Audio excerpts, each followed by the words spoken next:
versus Bomber. Tell your friends. Tell your friends. Okay, okay, so we have the wall off. Going to go down here for Bomber. Jaedong currently 1 game up. Ooh, could get scary. And he's going for a little bit of a drone scout very, very quickly to see exactly what Bomber's going to throw at him very early on. Now, it looks also like he's just trying to make sure that he's not going to get proxied, as that did go quite the direction. So he wants to touch the... definitely wants to touch the Zelnaga tower and then move straight on past that. But for now, it looks as if Bomber actually wants to go command center first. Or he did there for a second at least. Yeah, so again, I can't see SCVs queued up in this command center, but it looks like he's going to go for command center first here against Jaedong. And we all know Bomber for his TVZ. If you reflect back to how Bomber was playing during things like Red Bull Battlegrounds and the Intel Extreme Masters Singapore, mostly against Scarlet, a lot of heavy parade pushes from Bomber. Maybe we'll see a different Bomber. Maybe we'll see a mech Bomber. I'm not willing to believe that we would see a mech Bomber. Whenever I think Bomber, I always think Bio. But for now, Jaedong is being annoying with that drone, trying to harass away with it, and that SCV does shoo it away for now. Back home though, Jaedong has a hatchery going down as well as spawning pool. So not too much craziness going on from either of these, even the refinery being added on just so that he can get that Reaper out whenever he wants to. And the second SCV, or third SCV in this little cluster comes back to make sure that this drone does get shooed away. So, where are you going, SCV? Very, very weird direction there for a second. It's because he actually had the supply depot raised, but this drone almost gets himself killed. He has to be careful. 2 more hits and you would be kaput.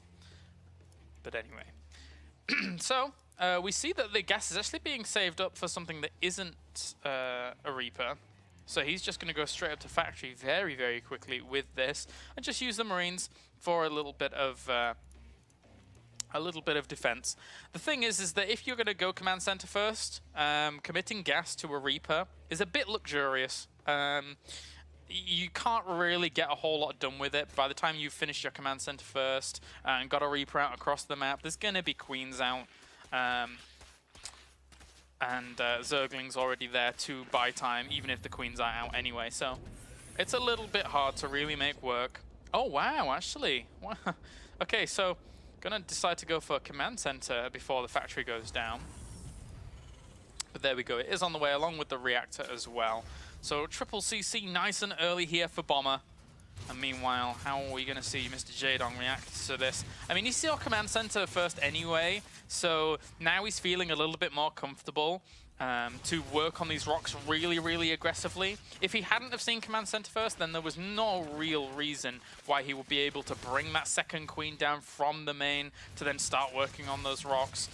So very, very quick, to the point, trying to get access to his third base properly. So that you can play into the macro here. We do have that tech lab being added on in the barracks as well. So I'm going to switch over for that. That's slightly out of place. Ah! 1 down. He's not building. Okay, there we go. So that does hurt a little. Those Hellions are going to be slightly slower here for Bomber, as he only had one in production for a little while there whilst he was doing everything else. And behind all of this, Jaedong grabs himself double evolution chamber. It's going to be nice to block off against these Hellions that are going to be slightly delayed again. So there's small knock-on effects here that are really hurting Bomber. Not really the most amazing of positions. Now we have 1-1 on the way, melee upgrades. And those 2 Hellions are moving across the map. I keep trying to press follow, but it's never working for me. I don't know why. But good creep spread so far from Jaedong. Good creep spread, not only being able to extend out beyond the perimeters of the third base and then eventually connect those up. But they're also pushing through the middle quite aggressively as well. Up to 6 queens right now. So we'll transfer one of those back to the third eventually once it gets up and use 3 queens to continue that spread. And against a player like Bomber, the further that you can get the creep, the better. Because he is so well known for that parade push, and as you can see here, just adding on more barracks. I was very apprehensive as to if we were going to see a mech style from Bomber, and it's certainly not going to be the case. So he's just going to go for parade style, as he always does. And whether that's going to work against Jaedong here, we shall see. Lings, Bane, and Muta will be Jaedong's choice of weapon. And he's even breaking down the rocks here to claim himself a 4th base. So Jaedong has gone so uncontested in these earlier stages of the game because he's scouted out the command center first, because he knew that there weren't going to be Reapers along, because the Hellions really didn't do anything as they had a slight delay on them from a small mistake there by Bomber. But Bomber is trying to compensate for that. He's getting himself his 3rd base up as quickly as possible. He wants to break down these rocks so he can transfer on, get himself up to a nice set of SCVs, and then from that point on, have his 1-1 flourishing behind all of this in double engineering bays. But the upgrades are almost always going to be ahead for Jaedong, especially if he keeps doing this. I think that the creep here is going to buy him, if he keeps going like this, it's going to buy him so much time that he might even find a very quick way to get up to Hive. Normally, in this situation as a Zerg, you don't feel like you can get up to Hive that quickly and then get, 3-3, because your opponent has such easy access to your bases. And actually, now that I say that, though, Bomber is clearing up some of this, and he's clearing it up faster than I was anticipating him moving out. So this should be able to slow that progression down just a little bit of Jaedong feeling comfortable. But as you can see, killing off a lot of the active creep tumors, doing a really, really good job of that. But at the same time, Link's going to move on forward. Centrifugal Hooks is not done just yet, but the Zerglings get a great wraparound on a lot of this, and he has to lift up and run away for now. Oh, but those Banelings get great connections.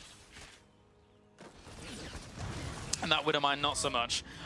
So, 2 more Widowmines in production here. Lots of Lings going down here for Jaedong. Jaedong looking comfortable, and he actually found Lings into his opponent's main as well. Just a few. Get himself 6 worker kills. But also Banelings heading over to the 3rd base. Uh-oh, this could be really bad here for Bomber. Those 2 Widowmines. Be champions. Gods of the arena. Be gods. But there's a lot of Lings and Banes also on the way. And noticeably, he still doesn't actually have the Mutalist transition on the way. He's just going pure Ling Bane here. And it's working out all right for him. Not too bad a split. One of those Marauders soaked up 1 or 2 of those Banelings, but in the end, the Banelings didn't really work out. He actually traded quite a bit there. Bomber held on strong, but the Lings, if they can get the surround, he needs to lift up everything, does Bomber. Morphing in Banelings right next to all of this. Oh, that 1 Widowmine, 10 kills on that. And the Lings continue to stream on 4th. Okay. I asked Classic what his Twitter was, so that is the reason for that. So, there you go. There's Classic's Twitter. Go follow him, guys. Let's see if we can get him a lot of followers. But meanwhile, all the SCVs had to come off the line to combat all of these Lings and Banelings back. Mules will get dropped, so you can continue on with that. And look at the supplies. I mean, Bomber has held on pretty strongly during all of this. Unit counts. We have still a lot of Marines rallied out here, good to go. Plus 2-2 will finish in a little bit. But a lot of the gas that we saw there expended into those Banelings could have been directed towards the Spire a little bit quicker and trying to hold Bomber back in that regard. I'm not sure that all of those Banelings really paid for themselves in terms of the gas investment, but now he goes for the run around once again with these Lings. A ton of Bomber's army is out in the middle of the field, no man's land, as it does try and push on forwards to the 4th base, and all the SCVs actually leave the 3rd base as he separated a few Lings off over there. 5 kills, 2 kills on those Widowmines. Meanwhile, though, Bomber pressing his advantage over at the 3rd base. How much will he be able to get done? Bomber actually has a supply lead here, and an army advantage, quite significant. Needs to pick up, though, and get away from those Banelings, and indeed he will end up doing. Those Banelings can't quite easily chase onto that 4th base, but he's still going to have to force the pickup in a second here, as those Lings try and get the wraparound once again. Still Lings being pesky at this 3rd base, but the Bomber is never stopping. And also, the Spire is actually quite vulnerable. If he stims and actually focuses that down, maybe he can get it, but that's a lot of Lings coming in from the side, and he will be able to get the Spire. A good pickup. All in all, though, there are around 15 Mutalisks going to be out in just a little bit. Another Spire has to start, but that's a long time it takes to actually build it. Placing it at the 3rd base is a bit of an oversight there by Jaedong. Leaves it a bit more vulnerable to bases that are more likely to be attacked by Bomber, as they are the more vital mining bases. Especially since they're also closer towards the rally points that Bomber has set when it comes to his notorious parade push. But for now, another Spire's going down, noticeably in the main. Wants to keep that a bit more healthy, a bit more alive. That's always so important, but he has to be careful about Banelings. Some of those Banelings did connect on Marauders, though, as the split did occur with those Marines all the way down to the back. And despite Jaedong's great efforts to spread the creep across the other side of the map, Bomber has somehow, some way, been able to subside that kind of torrent of creep tumors that we've seen previously. And now it's only really getting okay spread on the right-hand side. Not too bad on the left, but in the middle, it's certainly been shut down. Bomber now 103 army supply against 76. Plus 3 without the second 3 is on the way here for Bomber. He could start his army. He has the gas available to him to do so, but at the same time, his 3rd base is constantly being forced to cease operations. So that is always a bit of a hindrance here to him. He's going to try and go for the surround, though, on either side. What a huge surround as he tries to catch a lot of this in there. He loads up with the medevacs to get out, but a big, big surround attempt there for Jaedong, and it was fantastically executed as the Mutalisks will also fly in and get a few of those medevacs. Has to fall back, though, as the Marines get dropped down to push them away. So for now, Lings and Bane's just going to chill out, just going to sit around and not do a whole lot, whilst Bomber continues the parade push. +3 weapons is about to finish here for Bomber. It's a little ways off, but it'll finish in good time, as these 2 Widowmines place themselves wonderfully to zone out from that 4th location. It puts the Marauders at the front, meaning that those Banelings can't quite easily just A-move into this army. Good separation of Marines as well, trying to hold this at bay, whilst all of the Zerglings have melted. That leaves the Mutalists vulnerable, and Bomber presses his advantage at the 4th base, still constantly rallying Marines after Marines across to this location. That 1 Widowmine at the back isn't able to get any detonations, maybe just a few Zerglings at the back. But the Banelings don't do the job they need to do, as Bomber now takes a little bit of supply advantage.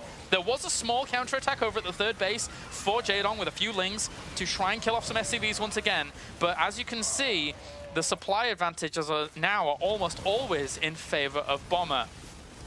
Not only that, but we're down to 4 Mutalisks. That puts a real halt on being able to kill any more medevacs apart from that one, as long as the bioforces remain there to be able to hold steadfast. The last 4 Mutalisks end up falling so rapidly to those Marines. And now a lot of trouble here for Jaedong in game number 2. Remember, Jaedong currently 1 game up in this best of 3, so if it goes to that 1-1 scenario, I'm a happy chap, as we get another game between Jaedong and Bomber. All right, so he stims up, looking to take out this 4th base. Almost certainly going to fall unless Jaedong has some kind of answer to it. He has Lings trying to intercept some of the reinforcements, but the army supplies are way too in favor of Bomber here. 103 to 39. Jaedong is going to fall here in game number 2 unless somehow, some way he gets great Baneling detonations on these armies. Doesn't have access to Burrow, I don't think. But regardless, this next base is absolutely obliterated. A few Banelings do roll in, but it's not really going to be enough. Zerglings, Mutalisks, and Banelings now try and swarm on in. Once again, kill off a lot of the bio on the low ground, but the high ground bio just never, ever ceases. There you go, GG.